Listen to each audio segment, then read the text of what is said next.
me montre pour vous dire qu'il est temps. Il est temps pour moi de vous souhaiter la bienvenue. Bienvenue dans The Guest, l'émission où chaque invité est une voix qui vous parle directement dans le cœur. Nous recevons des hommes et des femmes des dieux, de croyants de tout horizon, pour partager leur expérience, leurs témoignages et leurs réflexions profondes sur leur parcours spirituel. The Guest est un moment unique, un lieu de rencontre où questions et réponses se croisent pour nourrir notre foi. Chaque invité explore avec nous un sujet central, apportant une lumière nouvelle sur la parole de Dieu. Chaque émission de The Guest est une occasion pour nous de grandir dans notre foi, un témoignage de la grâce de Dieu à travers des échanges profonds et une prière pleine de puissance.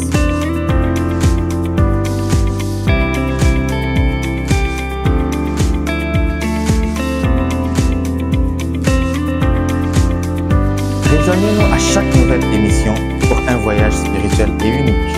Laissez The Guest vous guider dans la prière, la méditation et la réflexion. Que Dieu vous bénisse.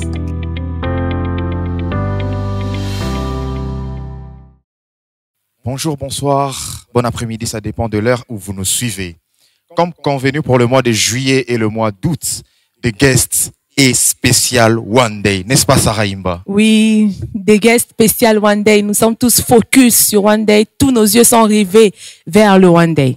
Aujourd'hui, nous avons le privilège, je dirais même, nous avons cette grâce de recevoir notre Père, le pasteur Louis Imba, qui va donner le go de ce nouveau numéro de The Guest spécial One Day. Sarah Imba, je te laisse la primaire de présenter notre Père. Bonsoir papa. Merci d'avoir accepté notre invitation. Comme nous l'avons dit déjà au début, nous sommes vraiment focus, concentrés sur le One Day, en route vers le One Day. Et aujourd'hui, nous voulons vraiment, ensemble avec le peuple de Dieu, en savoir plus sur le One Day. Sans plus tarder, nous allons commencer. Nous voulons d'abord connaître d'où est venue cette vision de One Day. Merci pour l'invitation. C'est question de stratégie. Parce que dans le passé, on faisait sur toute une semaine, on appelait semaine évangélique. Pour question de stratégie, les objectifs sont les mêmes, mais ce sont des stratégies pour atteindre un plus grand nombre. Ça n'a rien à voir avec, je ne sais pas comment expliquer, mais c'est vraiment une question de stratégie. Oui, papa. Qu'est-ce qui distingue le One Day de nos cultes actuels et de nos séminaires qu'on a souvent plutôt l'habitude de faire? La différence est dans la vision et aussi dans les objectifs. La vision que j'ai reçue du Seigneur est à 3 axes. L'évangélisation, la formation et l'intercession. Alors, dans le cas de l'évangélisation, on essaie d'atteindre un plus grand nombre, d'amener les âmes au Seigneur.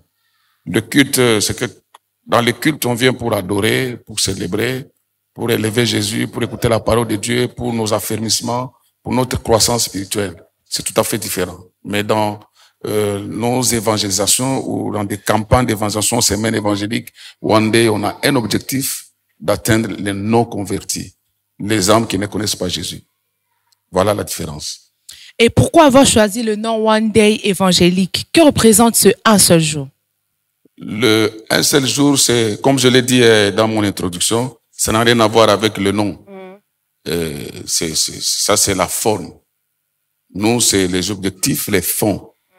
Parce que Dieu, comme vous le savez, à la Pentecôte, c'était un seul jour. En un seul jour, Dieu a pu gagner plus de 3000 âmes.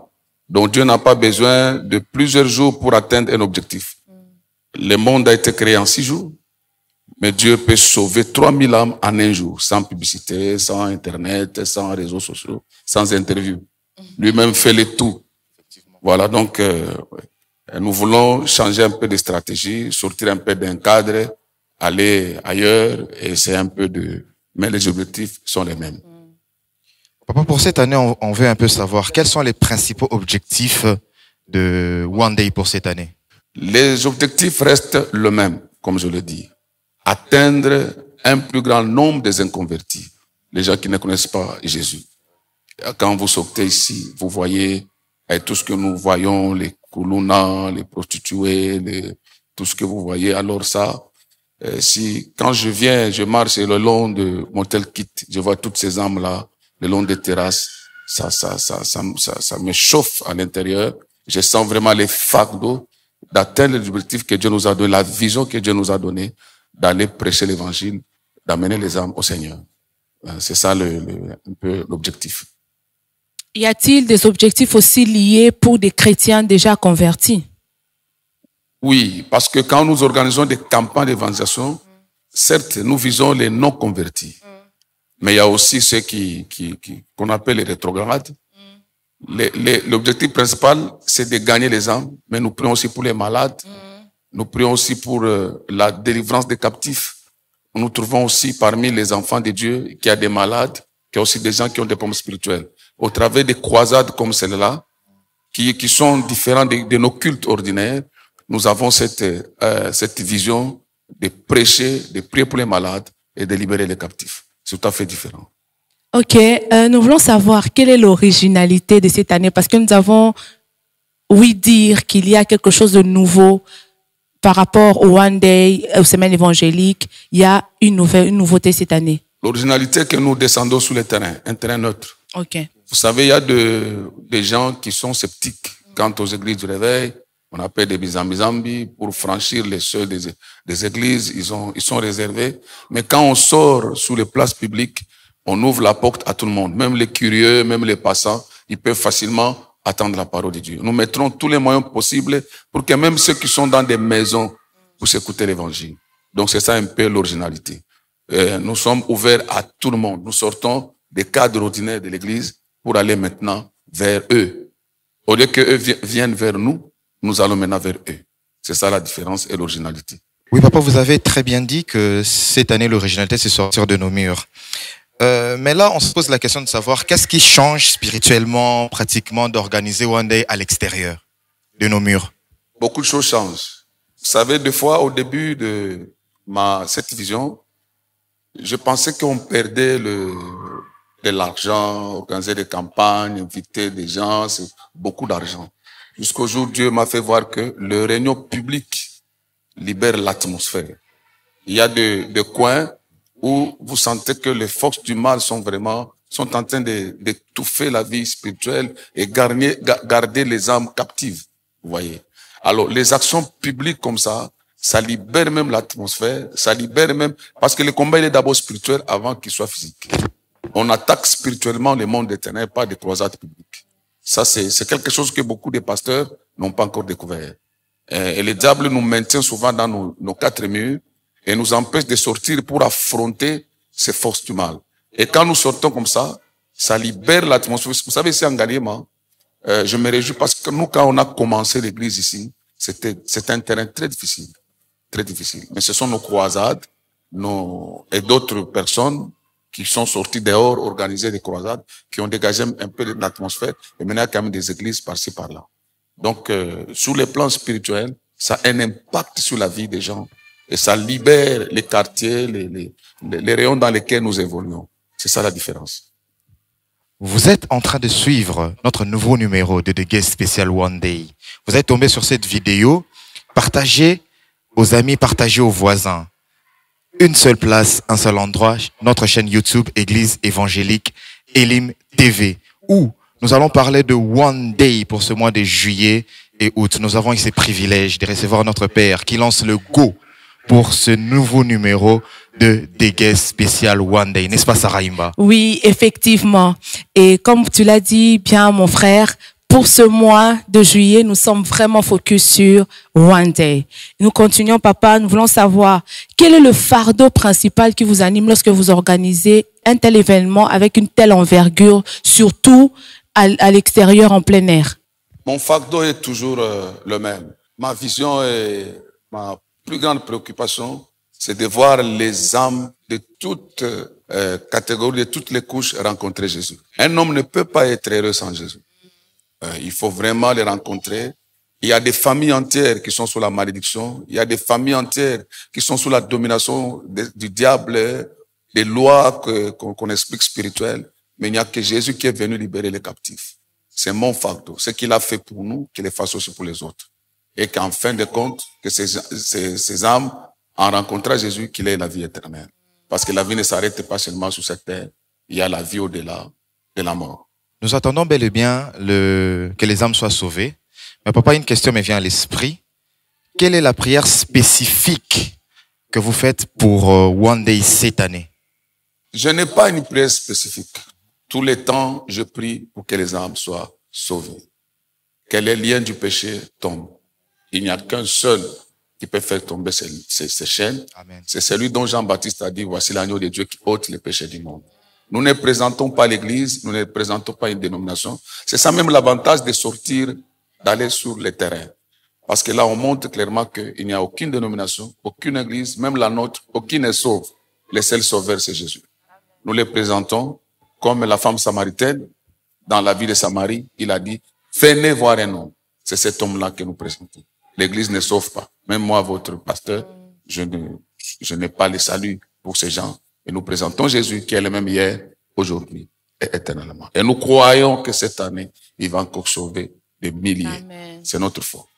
Et d'après tout ce que vous venez de dire, nous comprenons que ce n'est pas la première édition que l'Église organise par rapport au salut des âmes.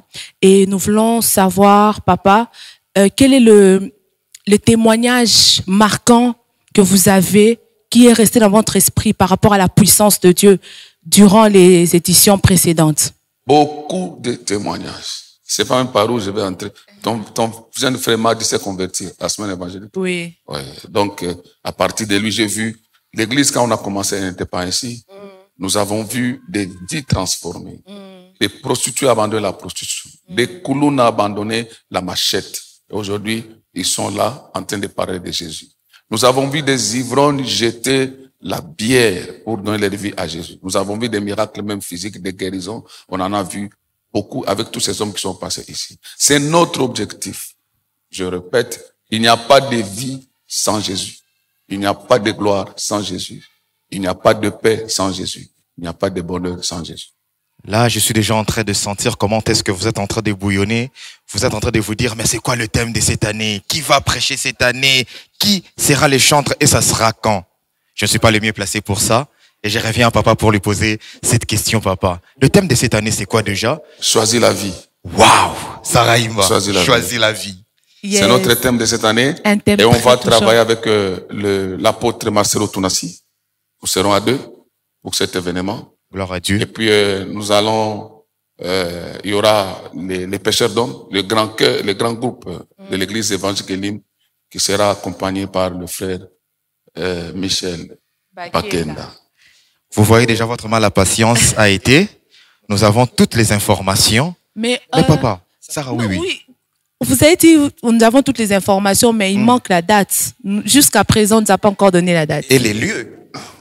Dimanche 10 août, dans les après-midi, sur le terrain des anciens combattants. Nous serons là. En tout cas, nous vous invitons. Venez, vous ne serez pas déçus. Ce que Jésus a fait en nous, il le fera aussi en vous. Comme je le dis, il n'a pas changé. Il est le même hier, aujourd'hui et éternellement. Sa puissance n'a pas changé. Son amour n'a pas changé. Il a tant aimé le monde. Il a donné son Fils unique afin que quiconque croit en lui, quiconque c'est quiconque, qui que vous soyez ou que vous soyez, croyez en lui, vous aurez la vie éternelle. Je vous invite tous, venez en famille, venez avec vos amis, amenez le malade, les captifs. Jésus-Christ agit encore aujourd'hui et il vous aime. Que diriez-vous aux personnes qui hésitent encore, celles qui se disent qu'elles ne peuvent pas venir dans des événements comme ça en plein air, par rapport à la sécurité, par rapport à beaucoup d'autres raisons? Que diriez-vous à ces personnes? On a pris toutes les dispositions quant à la sécurité. Nous sommes une église organisée. Il y aura la police, il y aura la sécurité de l'église. Non, l'environnement sera bien sécurisé. Vous ne serez pas inquiétés.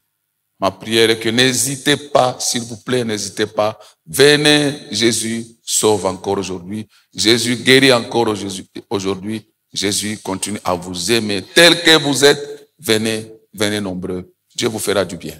Oui, papa, une dernière question, parce que nous chutons déjà. Comment est-ce que les membres de l'église qui nous suivent de partout peuvent se préparer déjà pour ces grands événements qui nous attendent One Day? C'est très simple. Nous avons déjà lancé la prière, la chaîne de prière pour tous les mois de juillet. Je demande aux membres de l'église de ne pas être distraits. La Bible dit que la vérité trébuche sur les places publiques. C'est un combat. Nous devons dégager l'atmosphère spirituelle. Suivez les programmes de l'église. Nous sommes en tous les départements. Nous sommes en jeûne de 3 jours, 3 jours, 3 jours.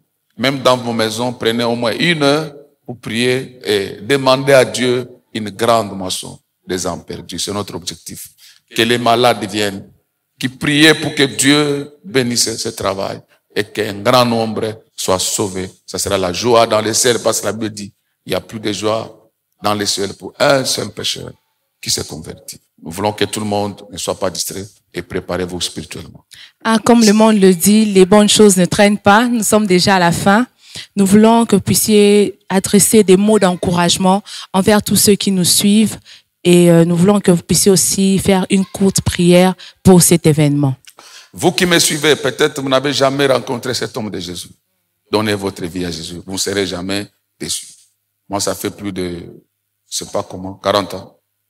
Et Jésus nous a jamais déçus. Il est d'amour. Il est le bon berger. S'il vous plaît, donnez votre vie au Seigneur. Il fera de vous ce qu'un homme ne pourra jamais faire. Et j'encourage tous ceux qui peuvent nous soutenir dans la prière, qui peuvent nous soutenir par les contributions. Apportez votre contribution, votre soutien. Dieu vous bénira. Que Dieu vous bénisse. Nous allons prier. Père très saint, merci pour cette croisade d'1 jour. Nous avons la foi que toi qui as sauvé, tu as créé le monde en 6 jours, tu es capable de sauver toute cette commune, même toute la ville en 1 jour. 1 jour devant toi, c'est comme 1000 ans, 1000 ans, c'est comme 1 jour. Bénis cette vision, bénis cette croisade et bénis ton peuple. Au nom de Jésus, que je vienne de prier avec action de grâce. Amen. Amen. Papa, c'était un privilège de vous avoir. Merci pour ces informations que vous nous avez données. Vous nous suivez de partout. Vous avez eu des informations. C'est 10 août 2025. Nous aurons cet événement, cette fête de la moisson qu'on a souvent l'habitude d'appeler. On aura comme prédicateur notre père, le pasteur Louis Imba, ainsi que le pasteur Marcelo Tonassi. Le chantre, nous aurons le frère Michel Bakenda et la grande chorale. Les pêcheurs d'hommes tous ensemble, réunis. toutes les 3 chorales. Voilà, ensemble. toutes les 3 chorales. Et pour vos contributions, vous qui êtes à l'extérieur du pays, vous allez voir les coordonnées qui vont défiler tout juste au bas de vos écrans. N'hésitez surtout pas. Moi et Sarah Imba, nous vous disons à la prochaine parce que la saga continue, le numéro continue. Le mois de juillet, août, nous serons spécial One Day. Une fois de plus, merci beaucoup, papa, pour ce C'est à moi de vous remercier. Merci que beaucoup. Dieu vous bénisse. Ciao, Merci. ciao. À la prochaine.